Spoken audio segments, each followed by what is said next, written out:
Ford and General Motors are absolutely freaking out.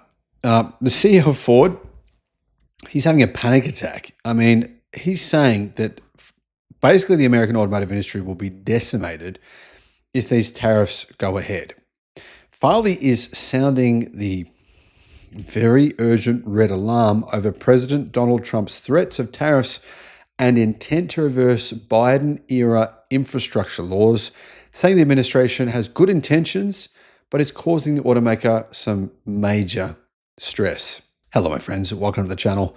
I'm Sam Evans. You're watching the Electric Viking. Great to have you with us. Welcome to all the new subscribers. If you haven't already subscribed, I think about, on average, 75% of people who view the channel haven't yet subscribed. If you haven't already, make sure you do so.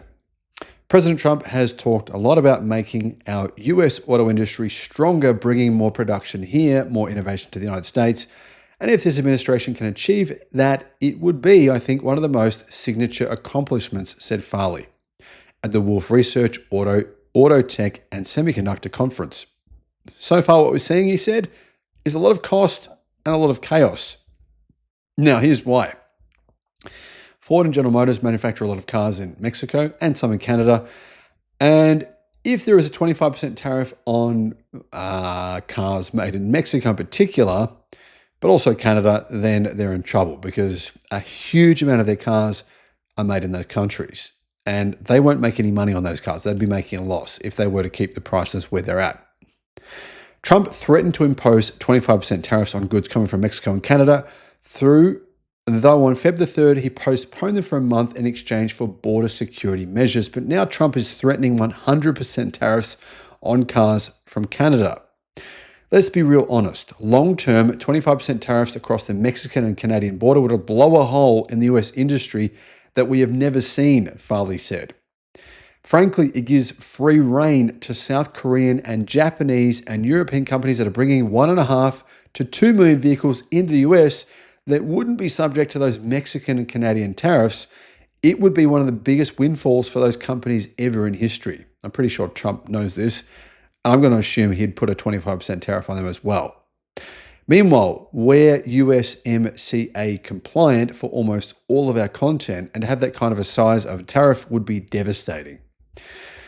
Now, here's the thing. Even Ford and General Motors, even the vehicles that they make in the United States, most of the parts they use aren't made in America.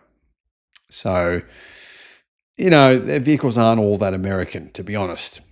Ford would be less exposed, though, than rivals General Motors and Stellantis to tariffs on Mexican and Canadian imports, although two nameplates it builds in Mexico, the Bronco Sport crossover and the Maverick pickup, are among its cheapest vehicles. Now, really, to be fair, if Ford stopped selling the Bronco Sport crossover, that wouldn't matter. I don't think it'd make much difference. But the Maverick, that's one of Ford's most popular pickup trucks now.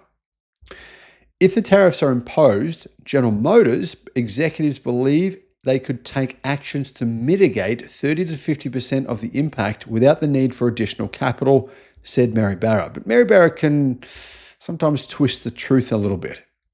Since Trump outlined the potential for tariffs late last year, Barra said, "We started doing scenario planning and looking at what are the different things we can change, we can move, we can respond." But General Motors actually makes a lot of cars in Mexico and Canada. I think they'd be in a harder time than what they're saying. "We're prepared when we know exactly what's going to happen," she said. "Of course, if tariffs are longer, there's additional things that we've studied that we know we can do from a capital efficient way." She didn't really say what those things were, though, as is the case often with Mary Barra, who, by the way, is Inside EV's Person of the Year from the whole world. GM CFO Paul Jacobson has said General Motors tried to expedite deliveries to the United States of some vehicles in Mexico and Canada before any tariffs take effect. Barra has said General Motors also has the ability to absorb some pickup production from Mexico and Canada in the US. So apparently, General Motors is stockpiling cars in the United States from Mexico and Canada so that they can avoid these tariffs. Now, obviously, that could help them if the tariffs only lasted for a couple of months.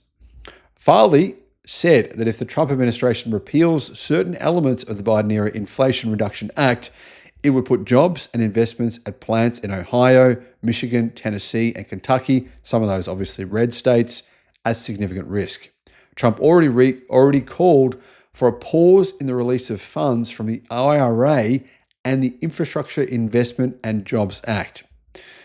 This is a bit of a challenge. Now, the other challenge Ford and General Motors are facing, which is also a pretty significant issue, is this. Farley and Ford CFO Sherry House said new steel and aluminium tariffs that Trump imposed on the 10th of February will affect the automakers. Barra said these tariffs would not have major impacts in the short term because many of the automakers' contracts have fixed prices and it buys a significant amount of both metals in the United States. In other words, Mary Barra is saying, well, we could pivot. Now, that would take a bit of time as well, though. House said Ford gets roughly 90% of its steel from the US and 10% from Canada, while aluminium is not that impacted. But suppliers have international sources for their steel and aluminium and would pass increased costs along to Ford on parts, said Jim Farley. Now, Jim Farley is really, I think, being realistic here. I don't think General Motors' Mary Barra is. He's actually pointing out the reasons why costs would go up, and I don't think Mary even realizes what those are, which is kind of like she doesn't know what's going on from what I can tell. Ford's saying, that's what I'm talking about, cost and chaos. It's like a little here, a little there, a couple of weeks or a couple of months of vehicles and components crossing the border, that's going to be a tariff. This is what we're dealing with right now.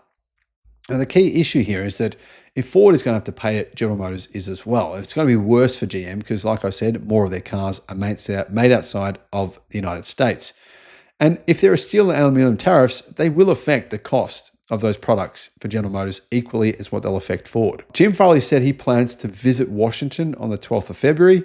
So he's apparently visited them a few days ago, his second trip there in the past 3 weeks. Now, obviously, Farley is trying to lobby Trump. He's trying to get Trump to not put these tariffs on Canadian or Mexican cars. Now, as far as I can tell, Jim Farley's gone to the White House and he's met with Trump. And then Trump, basically within 24 hours, has said, Canada, we're going to put 100% tariff on your cars now. F you. Basically, it looks like a very interesting tug of war going on here. How this will all play out, no one knows. I think Jim Farley's right. There's a bit of chaos going on right now and everyone's panicking, understandably. What are your thoughts? Let me know in the comments.